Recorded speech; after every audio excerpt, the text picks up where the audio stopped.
कांग्रेस के केंद्रीय कार्यालय में हैं दिल्ली के, और यहाँ सुबह से ही उत्साह है। और आप देख सकते हैं कि लोग लगातार टकटकी लगाए हुए देख रहे हैं कि क्या रिजल्ट आएगा, कैसा होगा। लेकिन कुल मिला के जितनी उम्मीद थी, जितना जिस आधार पे चुनाव कांग्रेस ने लड़ा था और एक बड़ा गठबंधन बनाया था इंडिया गठबंधन के नाम से, उसमें जो सबसे बड़ी जो बाद में जो मसला आया कि वो था संविधान का मसला। तो ये जो संविधान वाला जो मामला है, जब से नरेंद्र मोदी आए 2014 के बाद, तभी से ये खतरा महसूस किया जा रहा है। बिल्कुल जी हाँ, तो आप इसको लेकर किस तरह से देख रहे हैं, और इसमें ये जो संविधान पे जो खतरा वाला मसला है, इसको कैसे देख रहे हैं, और इसमें जो ओबीसी या दलित या अति पिछड़े समाज के लोग हैं, इस कैसे अपने आप को कनेक्ट कर पा रहे हैं? बेसिकली देखिए 2014 में जब माननीय प्रधानमंत्री नरेंद्र मोदी भारी बहुमत से जीत के दिल्ली आए, बीजेपी आरएस की सरकार बनी, शपथ लेने के बाद ही उन्होंने डायरेक्ट अटैक, ओबीसी, खुद को ओबीसी बोलते हैं लेकिन ओबीसी के लिए वर्क नहीं करते हैं। दूसरी बात, ईबीसी हो या दलित भाइयों का हो, उस पर डायरेक्ट अटैक करने का काम करते हैं। साथ साथ 2019 में भी उन्होंने आए तो डायरेक्ट वो पुलवामा अटैक हो या राम मंदिर हो, 370 हो, यानी दिग्भ्रमित बात करने के उपरांत वो 2019 में भी जीत गया। अभी 2024 में मोदी जी डायरेक्ट बोलते थे 400 पार। क्या मोदी जी से मैं ये जानना चाहता हूँ कि आप कैसे जानते हैं कि 400 पार युवा बेरोजगार है, महिलाओं को खाता में आप जो कह रहे थे 15 करोड़ रुपया हम देंगे, वो नहीं, 15 लाख देंगे, वो नहीं दिए।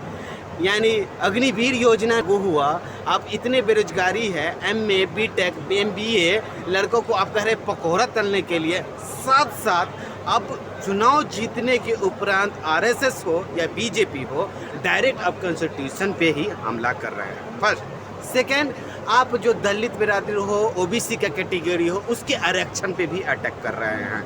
इसीलिए हम लोग, राहुल जी और इंडिया गठबंधन की साथियों के लोग, हम लोग एक समय पे पूरे भारतवर्ष में जो हमारा मैनिफेस्टो है, उस मैनिफेस्टो के ग्राउंड लेवल पे जाके माननीय राहुल गांधी जी ने सभी महिलाओं को हमने कहा कि 1 लाख रुपया, आपको 8500 रुपया खटाखट प्रत्येक महीना हम आपको देंगे। और ये बातों बारीकी से ग्राउंड लेवल पे, यानी भारत की जनता, भारत की पब्लिक ग्राउंड लेवल पे समझ को हमको इंडिया गठबंधन को साथ दिया है।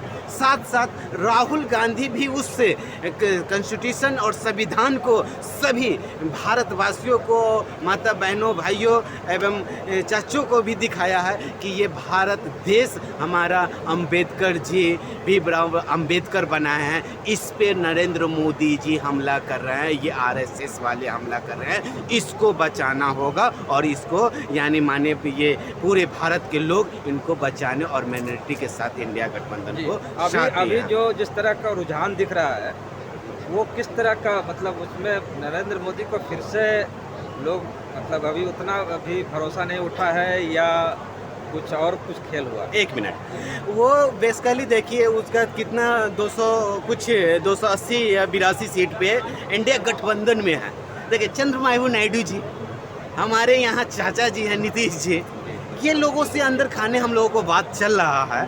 और जय मांझी जी हो और भी पार्टी हो, यानी आप एक चीज़ राहुल जी ने बोले थे कि 4 जून 2024 के बाद नरेंद्र मोदी प्रधानमंत्री नहीं रहेंगे, और वो हकीकत में हो रहा है कि नरेंद्र मोदी अब आज रात तक, अभी भी डिले चल रहा है, अभी तो देखिए ना पूरा रुझान अलग हो जाएगा। अभी भी 50% सीट पे काउंटिंग सही ढंग से नहीं हो रहा है, उस पर काउंटिंग हो रहा है और देखिए शाम होते होते तक यानी 5 तारीख को सुबह माननीय प्रधानमंत्री को इस्तीफा देना ही पड़ेगा और हम लोगों को इंडिया की सरकार बनेगी भारत में। इतना भरोसा है आप? हाँ हाँ, बिल्कुल भरोसा है, बिल्कुल भरोसा है। हमारे साथ चंद्रबाबू नायडू जी आ रहे हैं, चाचा जी आ रहे हैं, जीतन राम मांझी जी आएंगे और साथ साथ कह रहे हैं कि अब अंदर की इंटेलिजेंस क्या इतना ही कॉन्फिडेंस था तो पहले क्यों नहीं लिया? नहीं बेसिकली है वो। अब वो चाचा जी तो अब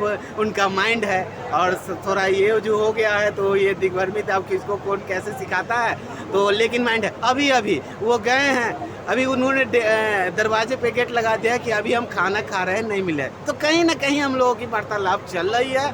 चाचा जी, चंद्रबाबू नायडू जी, मांझी जी और कुछ लोग जो है इंटरनल हम नहीं बताना चाहते हैं, वो भी हम लोगों के कनेक्टिविटी में है। यदि विश्वास यदि हार रहे हैं, क्या नाम है, नरेंद्र मोदी जी, तो क्या बीजेपी में भी कुछ तोड़ फोड़ या टूट फूट होने की संभावना लग रही है? नहीं, देखिए वो उसका इंटरनल मामला है, मेरा मामला नहीं है। मैं जहाँ तक हूँ ये चंद्रबाबू नायडू जी, नीतीश जी, मांझी जी और रही बात वो चिराग से है, उनसे भी वार्तालाप हो रही है।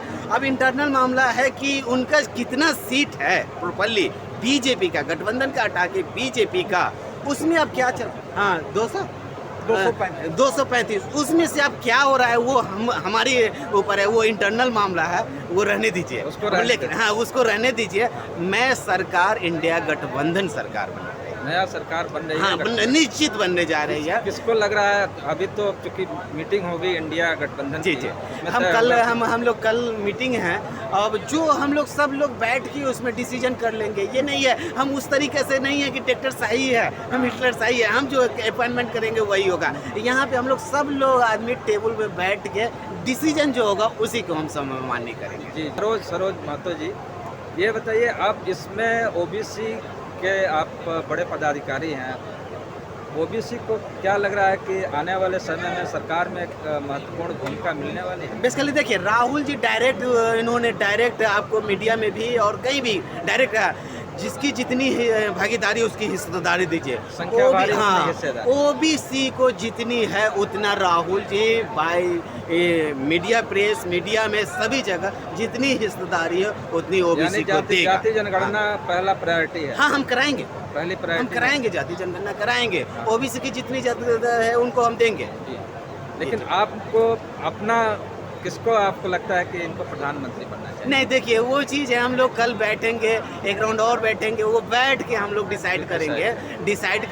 वो कह रहे हैं ना कि उसके अकॉर्डिंग नहीं है कि डिक्टेटरशाही, हम जो कहेंगे वो हम लोग सब लोग कुल मिलाकर डिक्टेटरशाही तानाशाही के खिलाफ हम लोग हैं और हम लोग सब लोग जो जनादेश आया है वो डिक्टेटरशाही तानाशाही के खिलाफ। हम खिलाफ। जी बहुत बहुत धन्यवाद संतोष जी, सरोज जी सर।